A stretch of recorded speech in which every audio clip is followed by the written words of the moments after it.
Those things are also going to affect price, but just in a much less cut and dry sort of quantitative way than all of these other elements that I've talked about. But that is like anything, right? Perception of value, cars, jewelry, artwork, boutique clothing, handbags, ladies, right?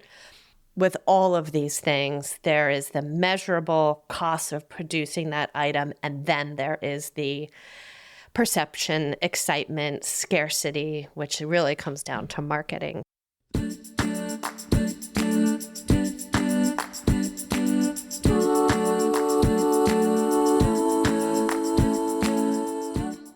Hi, friends. Welcome back to Sip with Nikki. This is the conclusion, part 2 of pricing and cost of wine. I've made you wait a whole week, but I'm so excited to bring it on home and give you those last pieces of the things that affect how wine is priced. If you haven't already, please download my wine tips cheat sheet off my website at sipwithnikki.com/resource. Again, sipwithnikki.com/resource. There's also a link right in the show notes of this episode. So here we go with the last 2 categories of things that drive pricing in wine. I know the suspense is killing you. You had to wait a whole week to hear what the final 2 categories of variables are that drive cost of making wine and therefore pricing of the wine. So here we go. The 4th category is packaging. The type of bottle. Is it in a bottle? Is it in a box? Hee. Is it in a can? So we know traditionally wine has always been bottled in a glass bottle, but that's changing. So that's kind of in progress to be determined because that's changing pretty rapidly, where you're seeing nicer, well-made wines who kind of, if you think back to last week's episode, are checking all the boxes of category 1, 2, and 3 of, hand farming and small volume and long aging. But now producers are choosing to put them in less traditional packaging like Bodo boxes or cans just because of lifestyle and people want that. And then also because of our awareness now and sensitivity to the environment and carbon footprint. The carbon footprint of a glass wine bottle, especially if it's a honker of a bottle, right? You've picked up some where you're like, holy cow, maybe it's empty and it still feels like it's full because the glass is so heavy. There is a footprint related to that. And a lot of producers are starting to move away from that as well. I think some never will. The perception of value is there with that heavier bottle. But there is obviously cost of packaging that is selected, quality of glass versus some of the other non-traditional but more gaining in popularity packaging that I mentioned. And then also the closure. So I'm going to do a whole nother episode about the whole screw cap versus real cork versus synthetic cork. So stay tuned for that because I get a lot of questions on that.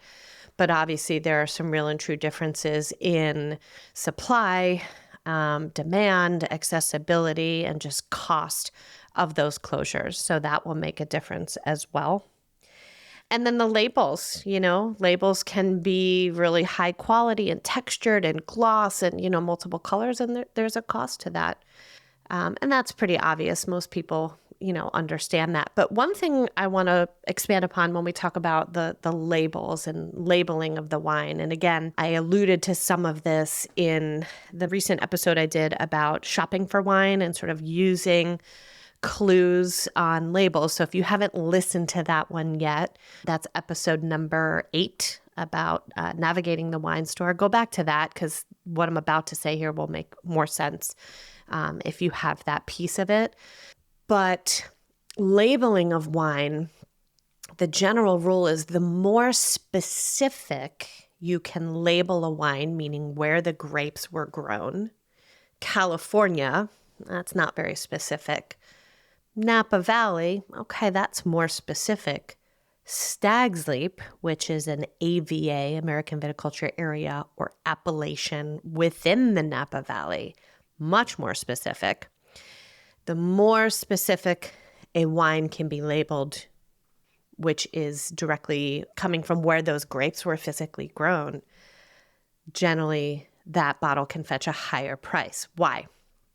Because the more specific it is, it shows typicity is one of my favorite words in wine, like typicalness, but typicity, because people know, okay, well, California has this general climate, but Napa Valley, that's like a little 30-mile stretch. Now I know really specifically they have their own climate and weather. And then, this Stag's Leap, which, might be a couple miles wide, grapes that are grown in that region will have generally notes of something typical about them because of the soil or the fact that it's at the base of a mountain and the alluvial or the runoff from the mountain is affecting the water table and so on and so forth, right? Again, that could be a whole nother episode. But in my quest to always be self-aware, I know I'm very California focused for obvious reasons, but I will use my motherland of Italy as an example as well, right? When talking about their labeling, they have, for Italian wines, basically 3 different categories, and you'll hear them and see them on a label. And depending on which one is on the label, that's going to affect the price as well. So the most restrictive labeling and appellation or region within Italian wines is DOCG, which stands for Denomination of Controlled and Guaranteed Origin, DOCG. What does that mean? Very simply, it means that wines have a higher level of restrictions, things that they can and cannot do, grapes that they can grow. It has to reflect, the weather, the terroir, the climate of that region. So it's very restricting the things that you have to do if you're going to be awarded that sort of badge of honor in Italian wines, DOCG, versus another category, which is just DOC, Denomination of Controlled Origin. There's no guaranteed piece of it. Well, what does that mean? Well, there's still restrictions on what your wine has to be classified DOC, but they're just not as restrictive or intense as that DOCG. So generally, you're going to see some trends in pricing with that. And then the more broad, more general indication is IGT, which is Indicazione Geografica Tipica. Love that. IGT. And that is a little bit more broad in general, and, it encompasses larger areas. So almost think of it, and French wines do this too, and I'll do an episode about like Bordeaux, especially Burgundy, but the way I learned it that was always helpful is thinking of like a bullseye, like a dartboard bullseye, and you've got your outer rings and your inner and your inner and your inner to the center. Well, with wine, in a lot of regions, it is like that, right? If California was a circle, which it's not, but if it was, you would have in the outer ring the labeling of California, but the next ring you would have Napa Valley, and then the next ring you would have, an AVA like Stag's Leap that I mentioned, or Oakville or Spring Mountain or Howell Mountain. So same thing with these Italian appellations that I just mentioned, and France does the same as well. So those are telling you that a wine is being made more specifically from a specific region. It's reflecting a soil. It's reflecting a smaller geographic footprint. And there are certain restrictions that have to be followed to get that badge of honor on your label. So generally, that's also going to drive pricing. But pricing aside, it's also a helpful tool, because once you start exploring and drinking these wines, you might say like, I really like them from this little bullseye section or this little bullseye section, right? So now you know to look for that when you're in the store. So that was the 4th category. That was packaging/labeling, but then also the restrictions that happen to get certain things on the label, right? I kind of lumped that all in together. And then the final category, this is the one that I mentioned, is a little bit more ambiguous, right? Everything else that we've talked about in these 2 episodes farming and labor and how much a barrel costs and how long you have to age something and how much was the front and back label. And, those are all very quantifiable cost of goods, COG, or cost of production things that really will drive inherently how much that bottle costs to make, which then affects price and perception of value, right? But perception of value is a whole nother topic in wine. I probably could have done a whole episode on that. But on top of the real and true measurable cost to make a bottle, then you have things like scores, right? Wines traditionally have been judged on a 100-point score. There are wine critics in the world, individuals, but also wine publications and magazines like Wine Spectator and Wine Enthusiast that nerds like me read these. That's my airplane reading. Whenever I go on a trip, you'll find no less than 3 wine magazines in my carry-on. And wines will get scored on this 100-point score. Well, if a wine is awarded a 99, 98, 100-point score, a lot of times that's going to drive up the price. Why? Because there is a perception of value. Now, this is more loosey-goosey, right? It's someone's opinion. They've put the wine through an evaluation, a tasting, but a lot of consumers will use this as guidance, and so it does certainly affect it. There's also just hype, right? There's a category of wines that we call cult wines. And the people who make these wines not only make beautiful wines, but they're expert in marketing, in limiting the access. You have to be on a waiting list to get it. You can only buy 2, whatever it may be. And that's also going to drive perception of value because it's just not easily available to you. And you certainly can expect there in those cult wines to be a reflection in the price.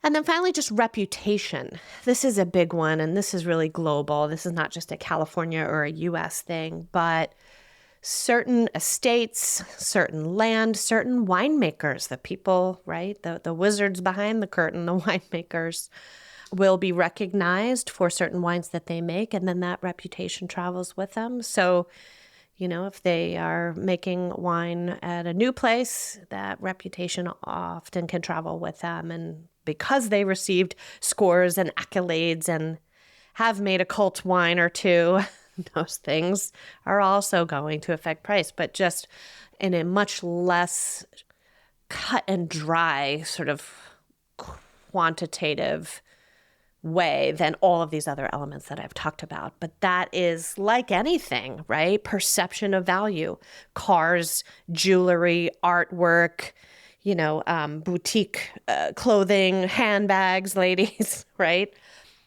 With all of these things, there is the measurable cost of producing that item, and then there is the perception, excitement, scarcity, which really comes down to marketing. So that would be the final piece in there. So if we're to recap over the last 2 episodes, we talked about farming, labor, production size, volume, length of time to get product to market from aging both in barrel and in bottle, packaging from, the type, like a bottle versus a can, the type of closure, what's on the label and what's on the label being driven by the restrictions that have been put on the production of that wine from a certain area that it's from.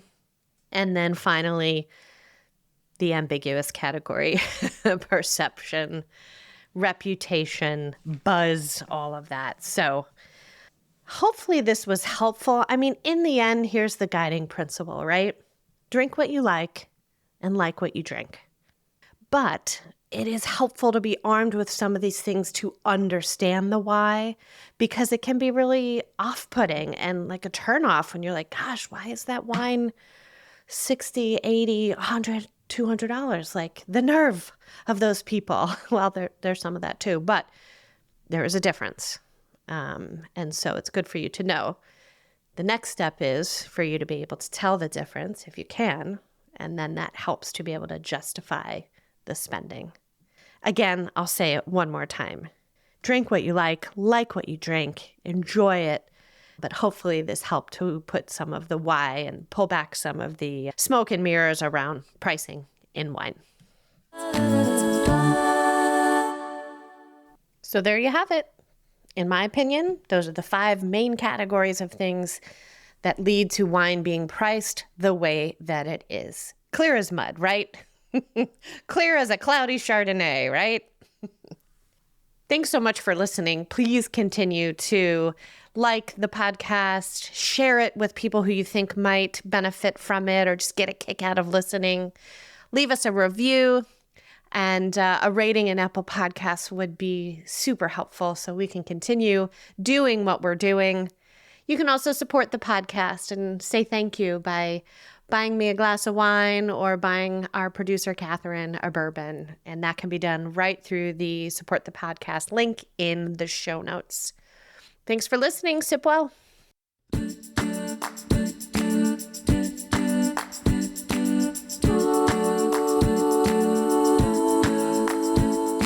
Sip with Nikki is hosted by Nikki Lamberti. Production and sound mixing by Catherine Bryan. You can always send your listener questions to Nikki at sipwithnikki.com or find us on the Sip with Nikki Facebook page or visit us on Instagram at Nikki Lamberti. Thanks for listening. We can't wait to sip with you. This is Sip with Nikki, a production of Take 10 Studios.